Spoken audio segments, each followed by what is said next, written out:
Hey guys, welcome to Endless Studios. It is 4 o'clock Eastern and we are casting to you live.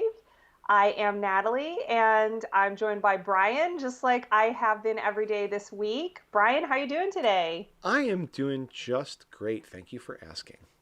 I'm so glad to be here with you to talk about games, game making, and the pilot program for our Endless Studios summer camp. I hope that some of the folks who are taking the summer camp course right now are joining us today. If you are joining us, say hi in chat, whether you're on Discord or some other platform seeing us cast right now. We want to say hi to you and just know you're here. As always, these casts are us being talking heads like on TV, but when it comes down to it, we really want to interact with you guys, know what you're all about, what you're thinking, what you're working on. So say hi, just give us a wave. Let us know you're here as you roll in on the cast, as you hop on Discord, and we will say hello back to you. Yes, and immediately, Rogers 802. I feel like that might be today's star of the Oh, cast. I think it will be. Because I think we have some stuff planned, right, Natalie? Yes, in fact, I believe that's probably Ms. Rogers, I believe it and is. we have a game by Ms. Rogers that we're going to check out today. We're going to play a little bit of that game and give some live feedback on that prototype. Uh, really excited about seeing a project come in. Of course, it's just a pilot program, so we're just seeing the first Gamestar Mechanic projects now. And so, being the first, Ms. Rogers gets the privilege of having the prototype come up right here on the camp TV. So congrats to you for getting in there early. I think that we're going to check that out, talk a little bit about where folks are at in the course, like we usually do, and then we have a plan to continue on our own work on our own project, right, Brian? Yep, I think we'll get back into our pre-production phase of our VR shooter mod today. Continue kind of doing our estimates and scoping of some of the potential features we could do. And then once we get through that, doing a little bit of both design work on some of the features if we have to figure out just a little bit on what it would actually take to do them, and then or what they would be at a level of detail. And then maybe even get to the point, depending on how much time we have, of deciding what we're going to do officially as part of the mod, which would signal our transition from pre-production to production, and we can actually start doing it the next time we cast. Sounds great. I'm really looking forward to working on that because, of course, you all you guys out there know that Brian and I are teachers, and so sometimes we spend a lot of time getting ready to teach you guys, and then it's really fun after spending a long time preparing for a course like this to get back to just working on a game. Well, you say that now, but if we end up in the middle of trying to debug a difficult problem or figure out why something just isn't working in our implementation, I'm going to ask you if you still feel that way. I know. We're going to be on this cast showing people the errors rolling through in the Unity console and saying, "Guys, I take it all back." Yes. Well, you may learn some new programming terminology as well as some new colorful metaphors as well. Um, Color. okay, so I think we're going to start right with a playthrough of Miss Rogers' game. So Natalie, as you mentioned, Miss Rogers shared this on the Discord for playtesting because she's up to that point in the Gamestar Mechanic unit. And I know, Natalie, you did a playthrough already and gave some written feedback, which is awesome. I have not played this yet because I purposely didn't want to play it before we did it live. So this is my first time seeing the game. It'll be a true live playthrough. And I can generate my feedback that way. And again, thank you to Miss Rogers for letting us share it on the cast. And in general, that's the policy we're going to follow. So if we see games, going up there, we check them out. We think they might be fun to share on the cast. We will ask you before we just go ahead and do it. And you're certainly free to say no if you'd rather that we don't. But Ms. Rogers said yes, and so we are thankful, and we're going to play it. So let me bring up my GameStar screen. This is a totally cold playthrough of this game for me. So let's bring that up. Always hit the wrong one. There it is. Okay, so here we've got Moving Up by MsRogers in Gamestar Mechanic. And our description is work your way through 4 worlds. Start way down under the water, then explore land, move up to the sky, and finish by conquering space. Water, land, sky, and space. Got it. Okay, that is 4. Yes, I can count to 4. Very good. And then goals and rules, collect all the points before the time runs out and avoid the enemies. Okay, those are things I, at least in theory, can do. So right off the bat, before I've even played, and I'm going to sort of do a technique that's very common in playtesting and something if you are playtesting for someone else or you're having someone else playtest your game, you could do or encourage them to do, which is I'm going to kind of narrate my playthrough as I go through and react, in real time as a player, kind of verbalize my inner monologue.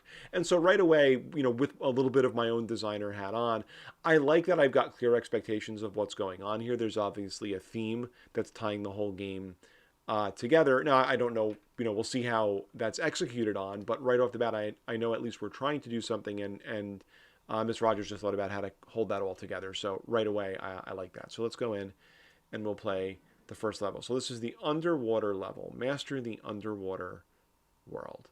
Okay, so, and I like to do this when I play a GameStar game, and especially when I do like a playthrough of it for other folks. Any level screen in GameStar will show you the goals and rules of that game, and it's great to look at. It's easy to kind of gloss over it if you're trying to play quickly, but it's worth taking a look at because I'll know what I got to do. So I have to collect 19 points. I don't want to lose all my health, and I see I've only got 2 units of health, and I must do all of that and reach the goal block in a minute or less. Okay, I think I can do that. So this is a top-down level. I started up at the top. I like that we're using a nice color palette and background that reflect the underwater theme. I know from my experience with GameStar, this avatar doesn't have any offensive capabilities, so all I have to do are to avoid. Okay, so I beat that level, and I did it in 33 seconds when I had a minute.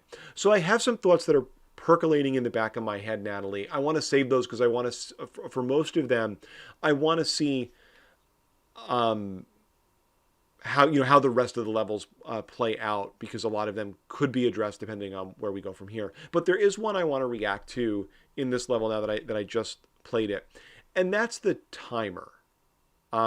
So, and again, I'm going to give a lot of comments here that are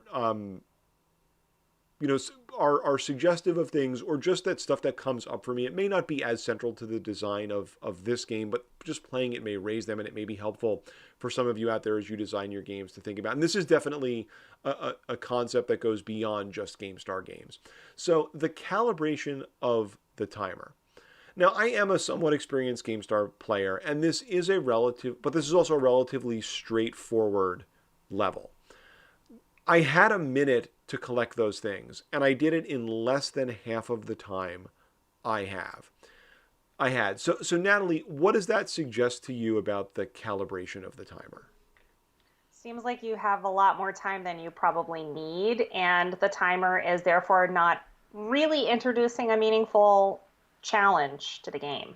Right. Now, I could have even held this comment in reserve too, because that might be okay. It is often okay in a first level to introduce the concepts or the mechanics and in a very tutorialized way that you're not likely to beat. But as calibrations of timers go, that I have more than I can complete the tasks in a pretty straightforward way. It's not like I did anything tricky there, or I was really trying to speed run it. But I completed it in less than half the time I have.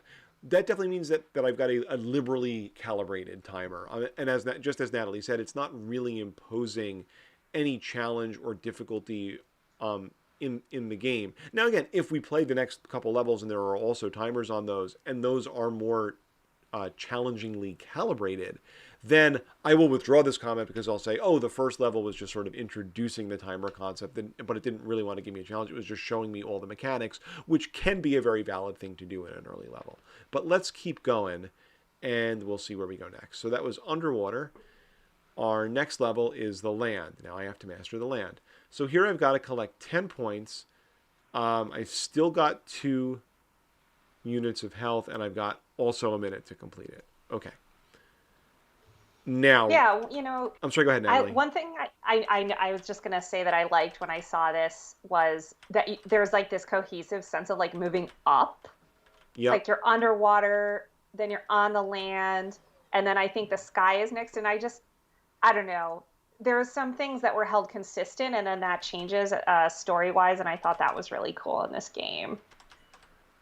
I agree with that. I like that from the moment I saw it on the title screen, and it's definitely playing out now. Um, Now, knowing GameStar, I think this is a custom background that MsRogers found or made and uploaded here, which was going definitely above and beyond the Call of Duty on this project. So that's awesome.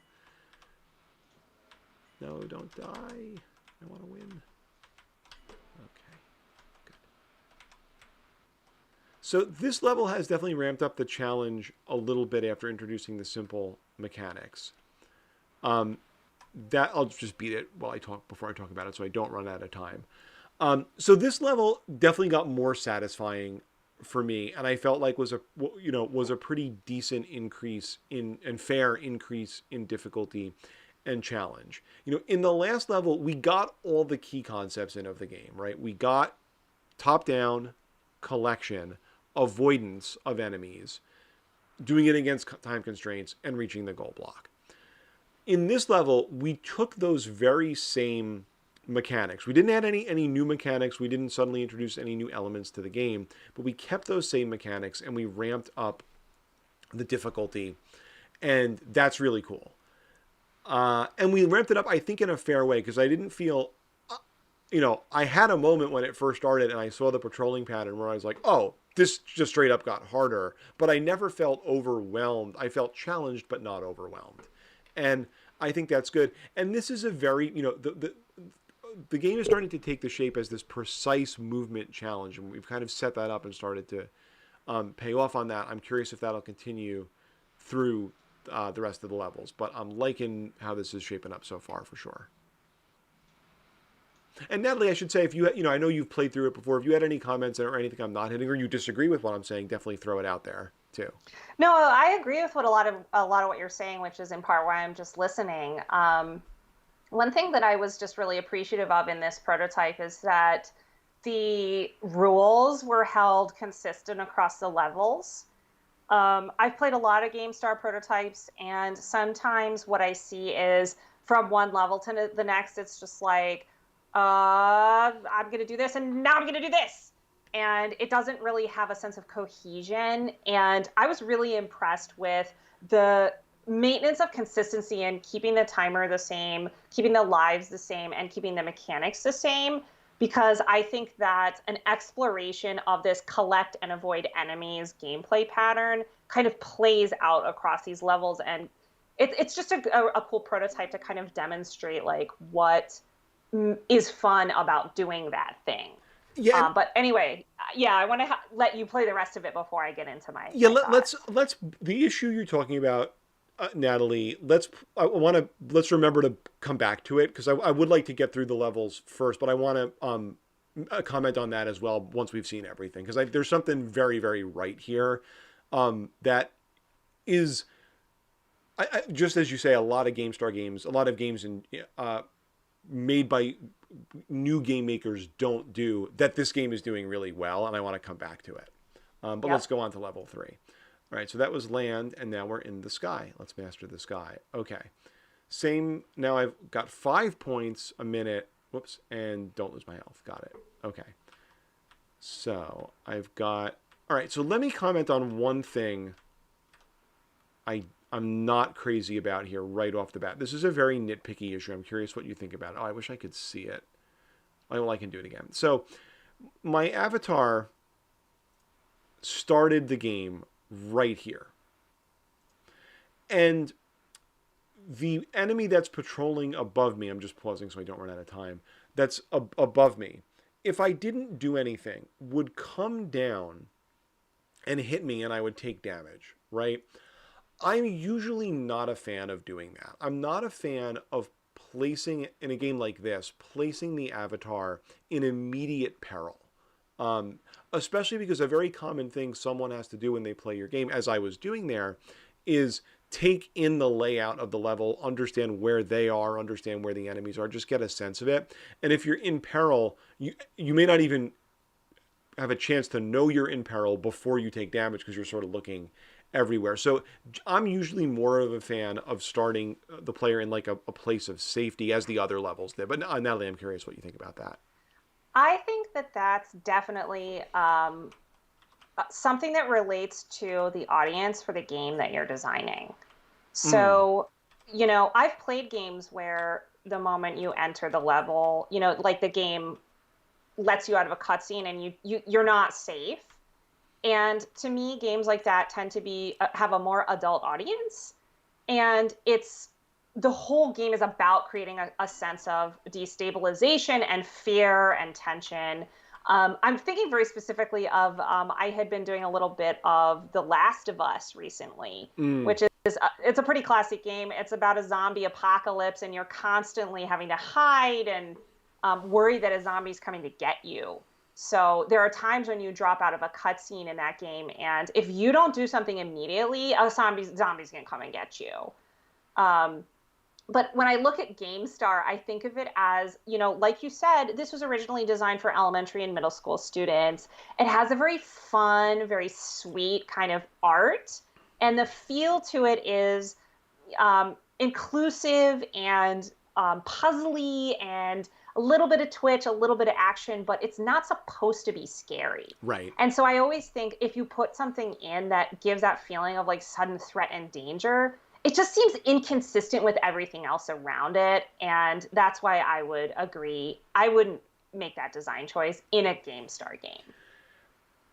So I again I want to compliment the level design here too. The game is progressing with these same mechanics in a very interesting way. Now we've got a more complex level design. It requires me to explore the whole space of the game. It requires me to navigate all the way around, paying attention to the enemy patterns, and to do it under time pressure. And you can see now, I had about 14 seconds left, so we're in a zone where that time is definitely starting to act as an actual pressuring factor in the game, which is great. You know, I so what I would say is I like this so much. If you were to iterate on this game, MsRogers, I would my comment would be playtest and tweak this level a little more because I bet you could ramp up. Now, again, we're used to the mechanics. We're in the third level now. You could ramp up the challenge here a little bit further. You really could put me under more time pressure or have maybe more coordination of the different enemy movements. So you got to watch this guy and this guy to make sure you're really in a safe zone at the time you're going to cross and you're not going to, that kind of pattern can be very satisfying and it would take some more tweaking to do. But I feel like the foundation here is so solid, you could definitely push that even farther. Now, Brian, before you go on any further, I feel like we should take a moment just to reiterate what iteration means for our Excellent folks point. who are newer to this process. Yep, please do. So, iteration, we use that word all the time, and we'll just say it because it's so fundamental to what we do when we make games. And Brian, this might be inaccurate, but when I think of iteration, I actually think of someone doing like a loop de loop de loop de loop. Like I think of like these kind of swirling line that goes like Yeah, I this. think it's accurate, and I often think of it just to build on that. I think of it when it comes to making games. I think of it as in three dimensions like a spiral, right? Because you keep iterate means to do repetitively, right? So you go through this cycle of make something, test it, or have testers test it, look at the feedback, consider it, make changes, right? And then you do that again, right? And again and again. But if you're, and the literal meaning of iteration, of course, is just to do something over and over again. But when it comes to making games, the reality is when you do that cycle, every time the game gets better and better. And as you move up in this, third dimension here, it's the dimension of the game getting better and better. It's the quality of the game going up. And I think like that's how I always visualize iteration in games. I see. So like mine was horizontal and yours is vertical. Oh my I've gosh. entered the third dimension is what I'm saying. The mysterious third I love dimension. that. Brian's has a Z I have axis. a z-axis, even though I think I made the axis of improvement the y-axis, but that doesn't matter. You're right. Oh And my gosh. Okay. anyway, okay, so let's try level 3. Um, level 4, I should say. So next level 4 is space, master space. Okay, 10 points again. Don't lose my health. I've got a minute 15. Right now, we've got a somewhat different level layout here, though this has been the trend all the time of the levels getting more restricted. I've got less space to move through in each level.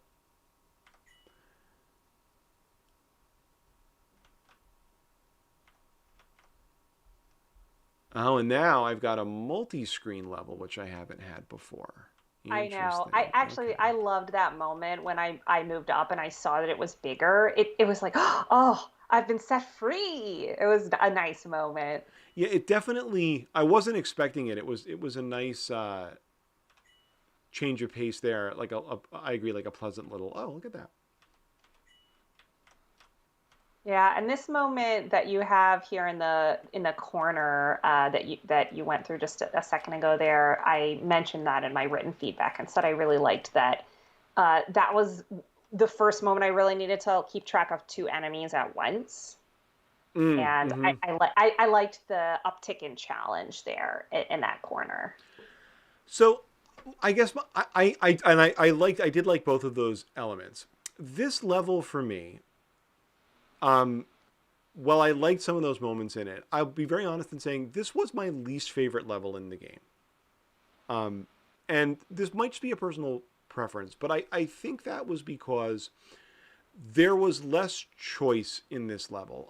There was really only one path I could follow, and really all I could do was sort of respect the timing of the enemy movement patterns, detect it and then respect it, and know when it was safe to go. I didn't have as much choice as when I could explore the level. And again, as we progress later in our learning progression, we talk about this concept of having meaningful choice in a game. It's a hugely important concept in game design. And again, not every thing you do in a game do you have to have a choice about. It's absolutely fine to require a player to do certain things. But the other levels all gave me the option of exploring the space in different ways.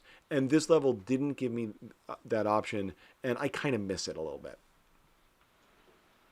I think that's a fair criticism. What was your favorite level? I think the excuse me. I think the prior level 3, was my favorite. I Yep. think I think a fourth level, like for me, a fourth level that was similar to level 3 could get a little more sense of it being more claustrophobic, more of the coordinated enemy patterns, like that moment that we both really liked towards the end there. Um, but still giving you some choice about how you explored it rather than being on the strictly linear path with the little safety zones off to the side. I think that if I were going to iterate on this fourth level, I would be going for something a little more in that direction. Yeah, I think that, in 2D, this is a little bit of a challenge, and I've noticed this in some GameStar projects. Um, but, I think sometimes I'm looking for that moment where I'm like, what should I do? Instead of, I know what I want to do, and I'm just waiting while I carry it out. You know what I mean? Yeah, yeah. And I think, yeah, I mean, and having the zones of safety can totally be about a valid way to implement that in a level too. Again, I think I'm reacting so much to liking the prior levels and the choice I had, and the fact that the path here it really is quite linear. So I want to come back to the big compliment I have for this game, which is building on what you mentioned before, Natalie. This game takes a small, consistent set of choices, right? We mentioned them before. Top down, avoiding enemies, you have no offensive capabilities, point collection against time pressure, with a relatively small but appropriate margin for error because you only have 2 units of health, right? It takes those elements and uses them in every level of the game with a progressive and increasing level of challenge as you go through the game. That is very, very solid, very, very good game design, right? And I can't overstate how important that is. And for some reason, that's not something people do a lot early on in their game making. And we see this all the time in Gamestar. You'll start playing a game, and often there's like a cohesiveness of story. So you're playing as the same character. But you'll start a game and like the first level will be a level like one of these levels here, top down exploration of what, and then it's like okay, cool. Then you go into the next level, and it's a platformer all of a sudden, right? With the same character in the story, but it's a platformer, and you're learning a whole different set of mechanics. And now you've got a blaster, and instead of just avoiding enemies, you're platforming and you're blasting enemy. Instead of collecting coins, you have to frag a certain number of enemies. And it's like, oh, well, that was a big change. And then you go to the third level, and now it's a top-down game again. But now, instead of collecting, you're fragging, and the avatar movement settings are very different, so it doesn't control the same. And you know that pattern, you don't, you've never played a commercial game where you're like, oh, the first level is Super Mario Brothers, and level 2 is Call of Duty, and level 3 is Breath of the Wild, right? I mean, you've never done that, right? I mean, you sometimes will play, especially in modern games, you often will play a game where there are multiple mechanics in it, either as varieties of things that get established pretty early that the main character can do. So if you play Red Dead Redemption, you've got a walking around and doing stuff mode, and you've got a riding a horse mode. Um, and sometimes you have mini games. So if you're playing Red Dead Redemption, like you could spend all your time in the saloon playing poker. But it's not like you're playing Red Dead Redemption and then, in level, 30 minutes into the game, suddenly you're playing Dance Dance Revolution. Though that would be, someone should make a game that does that just to mess with people, because that's a fairly crazy genre mix up. I would play it. I would play it. You'd have to not know it was coming though. That's right. And then all of a sudden it was like, hook your DDR pad up now. Yeah, exactly. Or just it would be really funny. It doesn't even have to hook up the pad. Just that to go from, an epic storytelling, third-person exploration and combat game to a rhythm game. That would be fairly amazing. Excellent. Um, You know, I wanted to add one thing there, Brian, just to say that, um, I obviously this happens all the time in games where you have a basic set of mechanics and then one is added. yes, And for then sure. you kind of include that into your arsenal of tools after a certain point. So that's like the example of like, okay, now I've gotten a new weapon. Now I have a new ability. So for example, a Metroidvania gives you all kinds of different abilities throughout the game, right? But that doesn't change the genre of the game. And I just wanted to clarify that because what you're saying is this really important thing, which is you can add like things to do in the game, but what you're talking about is this common thing of just being like, oh, people are going to be bored of that now. Let's totally change the whole situation that you're in. And I think if you feel like you need to make that much of a change, what it actually means is you haven't really delved into exploring what makes the original gameplay that you started with feel fun. Yeah, I think the difference is between building on a set of mechanics or building within a genre that you've selected versus shaking it all up or replacing the choices that you've previously made, right? Yeah, And again, yeah. there are lots of philosophies of how you go about developing a game design. And, there are very, very good, very, very accomplished game designers, certainly more accomplished than the two of us, who have very different philosophies of this. You know, the way to think about things that I find most helpful for folks who are just starting out designing, um, is to really make a set of choices early on in your design process that are about what genre of game do you want to make, right? This is a top-down exploration game. That's what this is, right? And then the set of mechanics, the verbs you're going to have in that game, right? You are exploring you are avoiding, you are collecting in this game. And to stick with that, and kind of like Natalie says, try it, expand on it, and you can add a little bit to it. Don't take away those things. Don't radically change them up. You could add another mechanic if you wanted to as the player gets better and you want to increase what they can do and the challenge. That's fine. But don't like throw everything out wholesale and start over again with something different.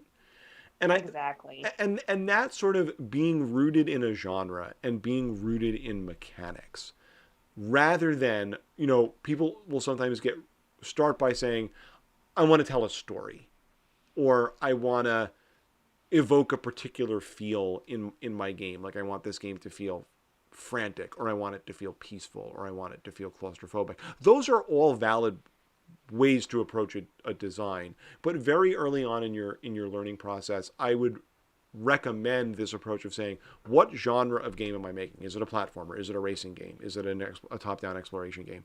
And then what are the mechanics? What's the set of mechanics that go with that genre or sort of built into that genre? And how can I use them effectively over and over again while increasing the challenge and making it fun? Yep.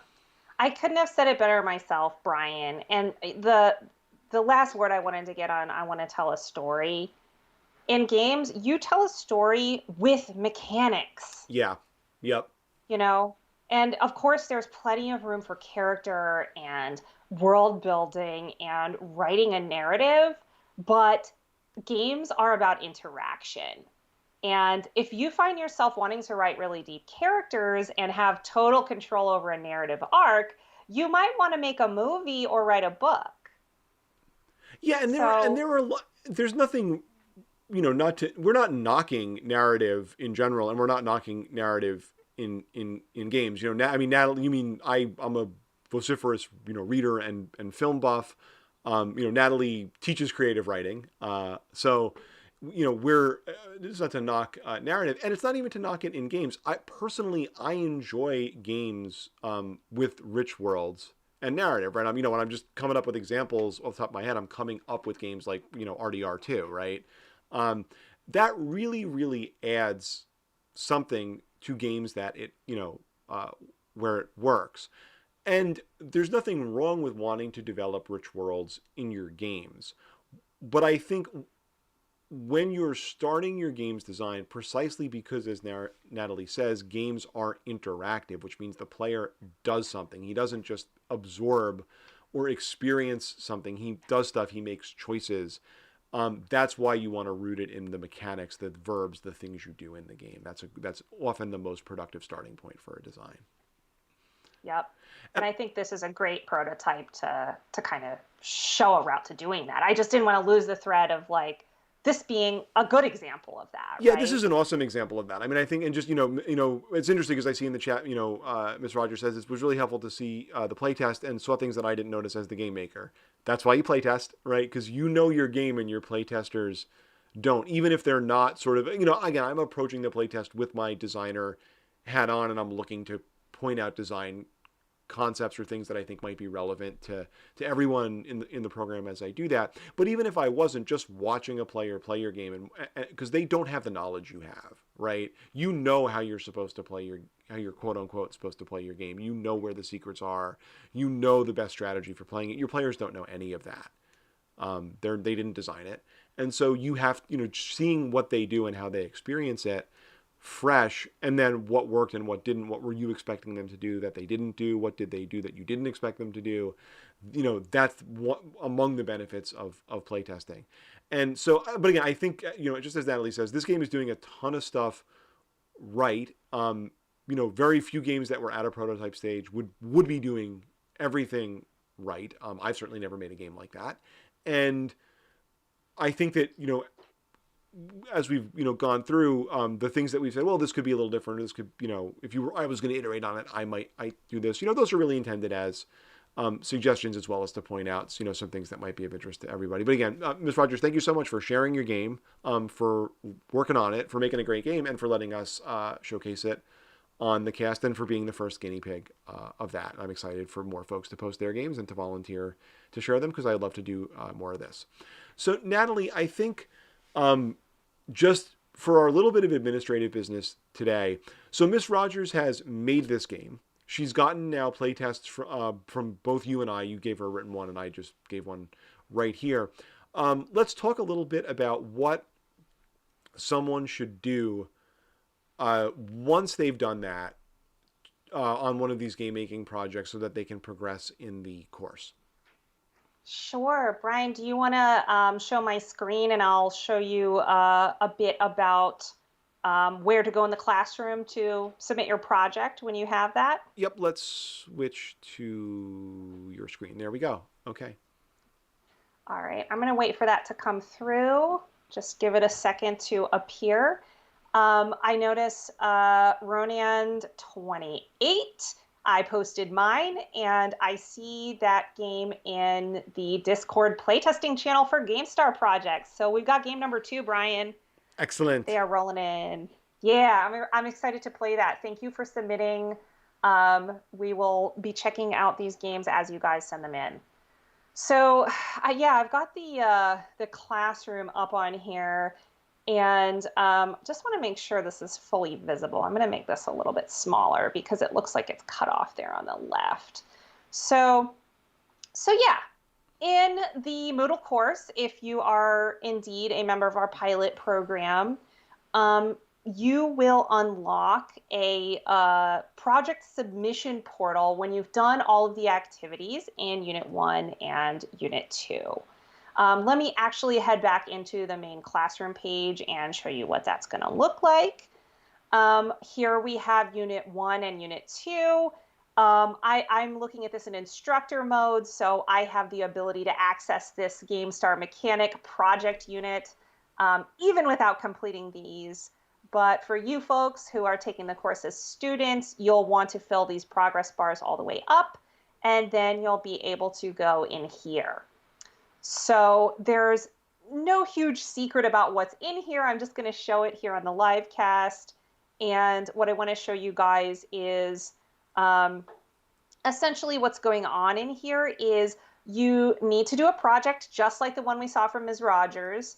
And then you have a short little set of things you need to do to send it into us. So clicking down here on the open button, you'll actually come in here to this little interface that asks you to complete this milestone. And what you have here is just a few text fields where you need to represent to us the URL of your game, which you already should have if you're sharing them on Discord. And then we're looking for how you changed your game in response to the playtesting feedback you got. So for different folks, playtesting is going to maybe come from us in the live cast, or maybe it's going to come from other folks in the channel for your game project. But what you'll want to do is just, briefly a few sentences just to say, what did you change? Did you agree with the playtesting feedback? And what was some of that feedback? And then finally, to submit your project, you'll also need to include the feedback that you gave on someone else's game. So yes, for every project in this course, when you submit that, you need to playtest someone else's game, because we believe in playtesting. If you've been tuned into this, of course you know that Brian and I are obsessed with playtesting and iteration. We are indeed. So, of course, you need to just copy in any text that you wrote, giving feedback to another person's game. And then the way this works is, we're not giving grades. But what we will do is review your submission. And if everything came through the way it was supposed to, we're just going to greenlight that your project is done. And that's a green light that will open up the next 2 units for you to check out. Right. So it's just a little bit of business. If you've done all the work for it, it'll only take you a couple minutes to type in here and click submit. And we see your submissions as soon as they come in. So for the folks in the pilot, we should be pretty fast in getting you guys on to the next set of units and into the endless mission. Yeah. Cool. Oh, and so just a couple of other quick pieces of administrative business, Natalie. One you just reminded me of, which is on the Discord in the announcements channel. I did post instructions for those of you who want to make sure you've got your copy of the Endless Mission ahead of time. Because again, right now there are instructions in the course, but if you haven't unlocked that unit yet, you wouldn't necessarily see them. So they're there in the announcements channel on the Discord. And then one other thing, Natalie, you mentioned a minute ago, and I want to bring it up again because you mentioned it in passing, but it's really important. Is you mentioned the idea that folks are going to get a lot of feedback when they play test, and you don't necessarily have to agree with all of it, and you certainly don't have to incorporate all of it when you do make it, iterate on your game. And I think that's really important. I think you would do well when people play test your game to pay attention to it, right? Certainly pay attention to what you see when they're testing it, and the kind of things of, well, what seems like it worked, what didn't work, what did they have trouble with, what did they do that you didn't expect. I mean, observation is really important there, and I wouldn't throw out any data I got there. I wouldn't be dismissive of any data I got by doing that, right? Sometimes your players will make very concrete suggestions to you, of the kind that I was, in some cases, making during my playthrough. And Natalie, I know you did in your feedback to MsRogers. And I think that, my one sort of little asterisk maybe on that is players aren't always the best at making suggestions or even verbalizing like what was working for them and what wasn't working for them, right? Sometimes they can. Sometimes they say something that is completely at the other extreme, the opposite of what they're intending to have come across, right? You will find both of those things and everything in between, which is why watching someone actually play can be so valuable, because what they actually do, there's no confusion about that. If they had trouble with this, they actually had trouble with it. But whether it's something you observe or something someone expresses to you or something you sort of figure out based on what they've expressed to you, again, I wouldn't dismiss any of it. All of it is good information that can be useful to you, but there's no law anywhere that says you have to agree with everything everyone says or that you have to act on every single piece of feedback that you get. Part of being a game designer is making the decisions about where you want to go with your game and what kind of feedback you want to incorporate. Yep, I know. I see crazy feedback on the Gamestar Mechanic website sometimes. I was just looking at actually earlier, there was a Gamestar Mechanic project that we teach with in one of the units where we talk about some of these concepts, meaningful choice, that kind of stuff. And there's one game that's just such a fantastic game where you're falling down. Brian, do you remember that one? Oh, yeah. Yeah. And in that one, it's like one of the core things that person uses that's similar in many ways to what you're talking about in MsRogers' game is a timer, where if you screw Mm-hmm. up, instantly you lose and you have to try it again because you have to like really navigate the level correctly in order to win. And I looked at the bottom of that and someone was like, I hate the timer. And Oh, how could you? That's the whole point of the level. I Yeah, know. it's this game right here. If anybody wants, I'll show it since you're talking about it. Yeah. It was so insane. Like, this is such a good game. I really love this. It's so innovative in GameStar. And how could you say you hated the timer in this? It I was don't just know. like, Yeah, this is a super precisely calibrated timer. So the idea is you're just falling, and all you have to do is hit the goal blocks in the right point. And again, just like MsRogers, this game ramps up the challenge a little bit as you go on. I missed it there. You have to have very good reflexes if you don't know the layout where it's coming. yeah. Oh, so close. I'm going to try one more time.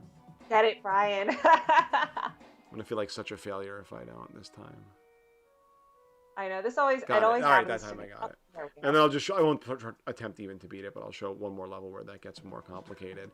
And this camera is, a timer I should say, is calibrated so precisely because even if you hang up a little bit like I'm doing here, I'm not going to be able to win the game. I have to perfectly navigate it. And again, it's very different. It has so much in common and so much not in common with MsRogers' design because again, super precisely calibrated, timer. Avoidance is your only mechanic, right? You have to, in this case, not avoid enemies, but avoid the things that are going to slow you down. Um, but in this game, it's the timer is so precisely calibrated that you fail a lot, and the levels are very short and reward you trying and trying. Again, it's a little bit like Limbo in that respect, or actually our game Never Alone, which are these precision platformers where they're designed in a way where you often fail, and you have to fail multiple times to sort of figure out the puzzle of how you're going to beat the challenge. Yep. Yeah, I would say in a game like that, when someone gives feedback, like I hated the timer, that feedback is valuable because what that person is saying is, I noticed the timer. Good point. And, Yeah, that's a really good point. noticing isn't bad. And sometimes people, when they notice something, will automatically say something negative about it just to let people know it was uh, something that they noticed. So sometimes you can say, oh, I hated the timer just means that you struggled with the inherent difficulty of the level. Yeah, and So, it's interesting, right? When you notice something or when you don't notice something in a game, because there are times where you don't want, it's a little bit like you sort of never want to let them see that you're working hard, right? There are certain times where you don't want them to notice it. Like if the timer, this game is all about going against the time limit. So I agree with you, Natalie. Someone who's giving that feedback, that's the way I would interpret it too, right? But there are a lot of games where if you are noticing something, right? If you are noticing the weird random way in which an enemy appears to move and you just can't figure out a strategy to beat that enemy because the movement really is random and there's no pattern you can figure out and you just randomly get destroyed and you notice the randomness of it, that enemy probably shouldn't move randomly because there is no fair way for the player to beat it, right? yep, yep, yep. Depends on the game. It depends on the game. Cool. Yep. So I think that was that's great. I'm glad we got to do a little bit of gameplay here. We got to share some games and talk a little designy stuff rather than just be doing our VR shooter implementation. But in our last 15 minutes here, Natalie, let's swing back to it because I think we Let's do can it. work our list a little bit more. So here's our list. I'll bring that up and we'll zoom in again on this because for some reason Google Docs wants to have really small text on the screen here. It's a rude program. It's being very. But yeah, I was hoping with this we could get through a lot of the estimating we were doing so that when we do, so that we're on the track for making decisions about what we want to implement here. Yep. So I think where we got to last time in our small, medium, large T-shirt sizing, and we're just sort of estimating what we think it would take to do different things. Where small would only be a few minutes, medium would be maybe half an hour, large would be an hour or two, and extra large would be more than that, right? So I think this is where we left off last time, Natalie. We had talked about the idea of the wave system, which we already kind of estimated on. And then we had this suggestion relating to the wave system was, could we actually do an integration of a store concept or weapons upgrading as an activity that could happen in between waves, right? Right. And what kind of t-shirt size do you think that is, Natalie? I think that would be extra large. That is at least an extra large. It might be a double X. Yeah. I mean, that's like almost like we're making an entire other game and then like putting that game together with this game. Yeah, and that's precisely, I think, what makes it an extra large and why it's different than the other things we've talked about so far. Almost everything we've talked about, if not everything we've talked about so far, is either,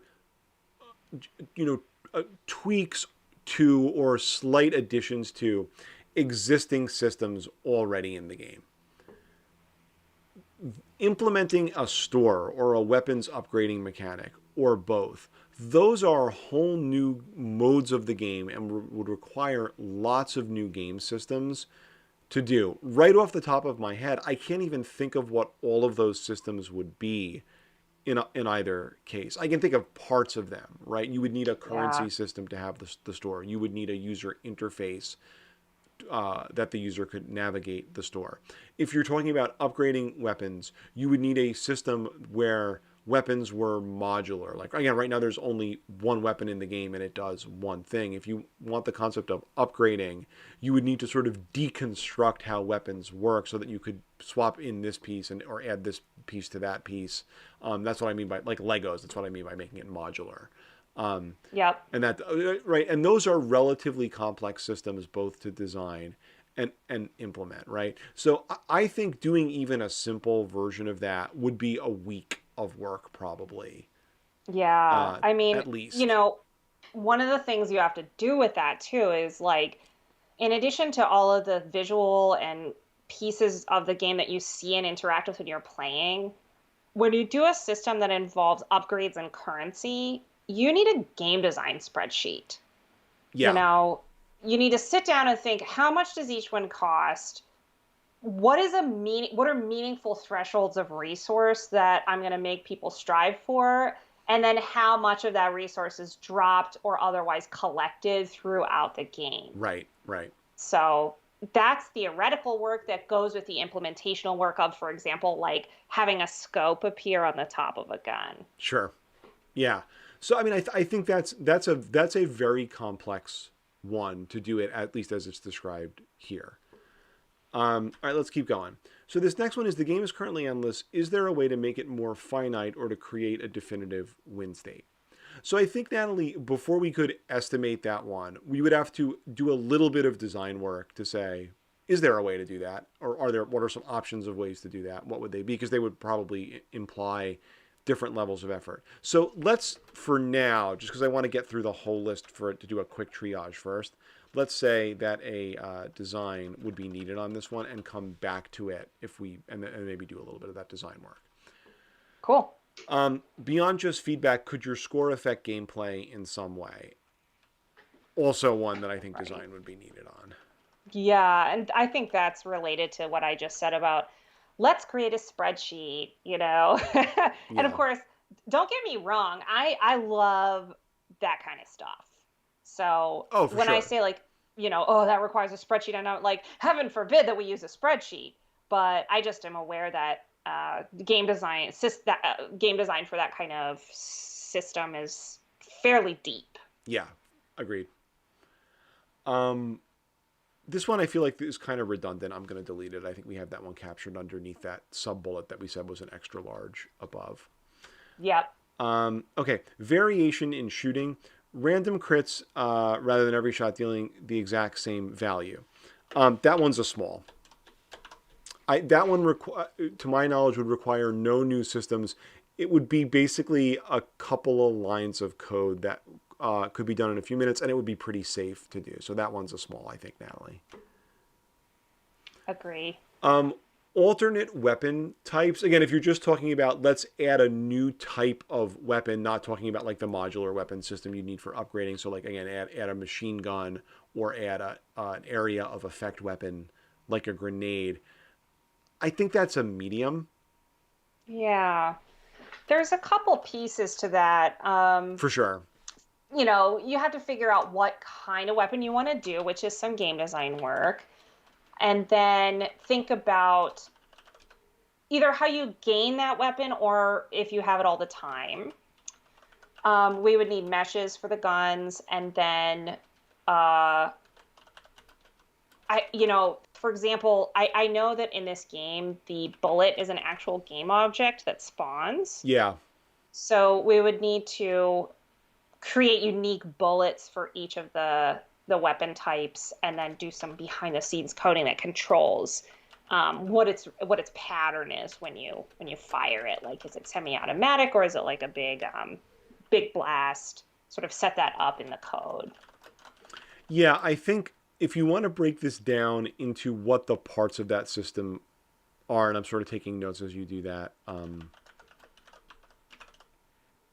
think this is what it boils down to. You need a design, right? You need a specific design for what that's going to be. When you get to implementing it, you're going to need some combination of these things. You certainly, you will need some way to either collect the weapon to obtain that weapon, unless you're going to have it at the beginning of the game. If you want to keep that weapon along with the existing blaster, you need a way to switch between them. And in general, you just need to have a control scheme for switching it and using that new weapon. We'd have to implement that. As Natalie said, you need the in-game representation of these things, right? Which, models aren't. I'll also say potentially particle effects. So again, that's a game making term some of you may not have heard, but you can imagine what it is. So when something explodes in a game, or when smoke comes out of a smokestack in a game, things like that, there's a type of system that's used to do the generation of those effects called a particle system. And so, like in the game right now, for example, when you blast the enemies and the enemy explodes, that causes a particle effect, a particle system to occur to simulate the blast effect. Depending on what kind of weapons you were doing, like for example, a grenade exploding, you might need a particle effect to represent that visually. Yep. But you need that for the weapon that you're going to hold, like the blaster or the grenade launcher or whatever. You need it for the projectile, I'll say, when it's flying through the world. Let's say projectile more generally. Projectile. I can neither spell nor type today, Natalie, just for some reason, just so you know. And then you need the actual implementation of the weapon's effect in the game, which breaks down into both the dealing damage that integrates with the game's combat and health system, and then again you need a somewhat mathematical or physicsy implementation of the game depending on what it is, right? So for example, if you did an area of effect weapon like a grenade, when that grenade goes off, how do you calculate the damage that's being dealt over the area of effect? Do you want to show the enemies being knocked back by the blast effect or being scattered by the blast effect when it goes off? Those would be things you have to think about. Yep. But even with all those sub pieces, I think it still probably is a medium. I think so, because we already have a weapon to start with. So, you can kind of build on what you have in that case rather than creating something totally from scratch. And for the same reason that you just stated, and without doing the same breakdown of all the individual features at this stage, I think a boss type enemy is a similar level of effort for many of the same reasons, not the least of which is you can start with the enemies that we already have, which gives you an advantage, even though there also would be a bunch of tasks to do under that. I think power-ups also would be medium, and also for similar reasons. I think if you just logically think about what a power-up does, right? A power-up affects one or more of the existing rules in your game, right? A health power-up adds health to the enemy's health, or to the avatar's health value. An invincibility power-up suspends the taking of damage to the avatar, right? There's already a health system in the game. There's already a damage system in the game, right? And so the part of it that's, well, actually give me more health, or suspend the damage, turn the damage system off for some time, that part's relatively easy to do. The part that would be interesting to do here, but again, not super hard. One is is really the in-game representation and spawning of the power up, right? So when is the power up going to spawn? What's it going to look like? And then how do you collect it? Yep, exactly. And even there are existing systems I know we could take advantage of, because we already have spawning. We have enemies that spawn, right? And so like that would give us a leg up, for example. Yeah. Yep. Yeah. I think that's accurate. And, you can get into some fun stuff there when you're sourcing the mesh you want to use.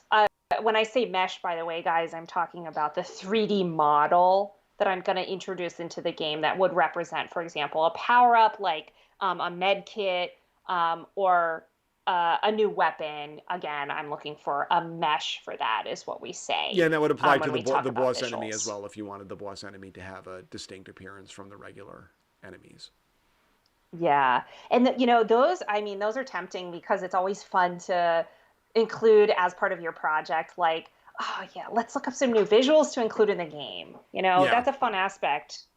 Just having an influence on the overall look of it. But also, fundamentally, what changes the feel of the gameplay is um, the underlying systems that we're talking about starting to get into here on this project. For So, sure. yeah. So I think we got through most of the features in doing the t-shirt size estimates here. Um, so I think next time, Natalie, we got to start with a little bit of design on the things where we said design needed on this list. And I think once we've done that, we can start making some decisions about what we're going to do.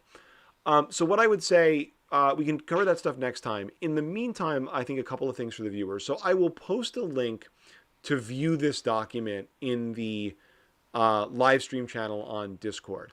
I would love for the participants in the summer program to take a look at that document and start thinking about what features you might like. And you could comment right on the live stream channel in Discord, even if we're not live, or save your comments and thoughts for tomorrow when we are live talking about this. Because again, this is nothing we'd really like your feedback on. So if you feel strongly about, man, I'd really like to see that, either because I think it would make the game design really interesting, or I'd like to see how someone would do that from a technical perspective, you guys could definitely get a vote. So again, drop it in the live stream channel once you've looked at that document, which I'll post the link to. And again, you can drop it in live stream channel anytime, or you could wait till we're streaming live tomorrow at 4 Eastern time and do it then. Yeah, I'm looking forward to hearing what people think. I mean, I have a couple preferences myself for this I do one, too. but yeah, I want to know what the team wants to do Yeah. because, like, we've got some people working on projects and some really good game design coming through that we just saw in Ms. Rogers' prototype. So I feel like we might get some opinions about what would really improve this game. So Agreed. yeah, well, yeah. Cool. So that just about does it for our time for today. I think that's a good stopping point. So thanks everybody for watching, and we will see you tomorrow. Thanks, guys. All right. Bye bye.